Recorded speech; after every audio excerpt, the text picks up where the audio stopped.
IPL 2024 సీజన్లో royal Challengers Bengaluru ప్లేఆఫ్స్కి అర్హత సాధించింది. టోర్నీలో నిలవాలంటే తప్పు గెలవాల్సిన మ్యాచ్లో ఆర్సీబీ సంచలన విజయాన్ని అందుకుంది. చెన్నై సూపర్ కింగ్స్తో బెంగళూరు వేదికగా శనివారం ఉత్కంఠగా సాగిన మ్యాచ్లో సమిష్టిగా రాణించిన ఆర్సీబీ 27 పరుగుల తేడాతో గెలుపొందింది. ఈ విజయంతో పాటు మెరుగైన రన్ రేట్ సాధించి ప్లేఆఫ్స్ బెర్త్ను దక్కించుకుంది. మరోవైపు సమిష్టి వైఫల్యంతో సీఎస్కే టోర్నీ నుంచి నిష్క్రమించింది. శివన్ దూబే వైఫల్యం ఆ జట్టు కుంభమించింది. ఈ మ్యాచ్లో ముందుగా బ్యాటింగ్ చేసిన ఆర్సీబీ నిర్ణీత 20 ఓవర్లలో 5 వికెట్లకు 218 పరుగులు చేసింది.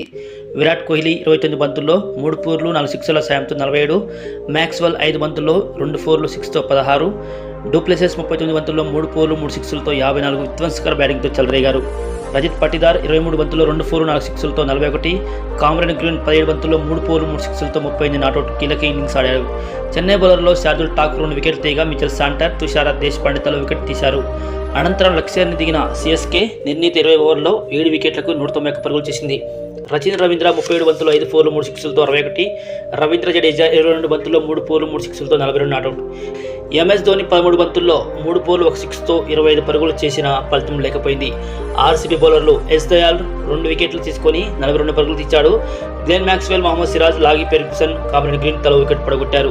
218 పరుగుల భారీ లక్ష్యానికి దిగిన సీఎస్కేకు ఆదిలోనే గట్టి షాక్ తగిలింది. గ్లెన్ మ్యాక్స్వెల్ వేసిన తొలి బంతికే రుతురాజ్ గైక్వాడ్ డక్అవుట్గా వెనుదిరిగాడు. ఆ వెంటనే కిందిలోకి వచ్చిన డారెల్ మిచెల్ను ఎస్ దయాల్ పెవిలియన్ చేర్చడంతో సీఎస్కే 19 పరుగులకి 2 వికెట్లు కోల్పోయింది. ఈ పరిస్థితుల్లో క్రీజులోకి వచ్చిన అజింక్య రహానే, రచిన్ రవీంద్ర బాధ్యతాయుతంగా బ్యాటింగ్ చేశారు. ఆర్సీబీ స్పిన్నర్లను ఆచితూచి ఆడిన ఈ జోడీ పేసర్లపై ఎదురుదాడికి దిగింది. దాంతో పవర్ ప్లేలో సీఎస్కే 2 వికెట్ల నష్టానికి 58 పరుగులు చేసింది. హాఫ్ సెంచరీ దిశగా సాగిన రహానేను లాగి ఫెర్గ్యూసన్ క్యాచ్ అవుట్గా పెవిలియన్ చేర్చాడు. దాంతో 2 వికెట్కు నమోదైన 66 పరుగుల భాగస్వామ్యానికి తెరపడింది. క్రీజులోకి శివన్ దుబే రాగా దూకుడుగా ఆడిన రచిన్ రవీంద్ర 31 బంతుల్లో హాఫ్ సెంచరీ పూర్తి చేసుకున్నాడు. అయితే గ్లెన్ మ్యాక్స్వెల్ వేసిన 13 ఓవర్లో శివన్ దుబే ఇచ్చిన సునాయాసన క్యాచ్ను సిరాజ్ నేలపాలు చేశాడు. కానీ అదే ఓవర్లో శివన్ దుబేతో సమన్వయ లోపంతో రచిన్ రవీంద్ర రన్అట్గా వెనుదిరిగాడు. ఈ వికెట్ మ్యాచ్ టర్నింగ్ పాయింట్గా నిలిచింది. కామరన్ గ్రీన్ వేసిన మరుసటి ఓవర్లో శివన్ దుబే భారీ షాట్ ఆడే ప్రయత్నంలో క్యాచ్ అవుట్గా వెనుదిరిగాడు. కేవలం 7 పరుగులు మాత్రమే చేశాడు. సిరాజ్ బౌలింగ్లో పాప్ డూప్లెసెస్ కళ్ళు చెదిరే క్యాచ్కు మిచెల్ శాంటర్ అవుట్ అయ్యాడు. దాంతో మ్యాచ్పై ఆర్సీబీ పట్టు బిగించింది. కిందిలోకి ధోని రాగా జడేజా భారీ సిక్సర్లతో భయపెట్టాడు.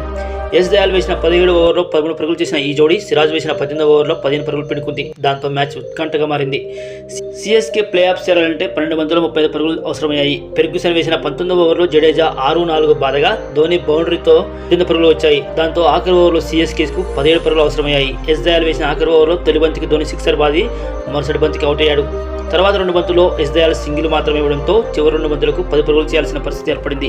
అయితే ఎస్ దయాల్ చివరి 2 బాల్స్ డాట్ చేయడంతో ఆర్సీబీ విజయంతో పాటు ప్లే ఆఫ్ ఖరారైంది.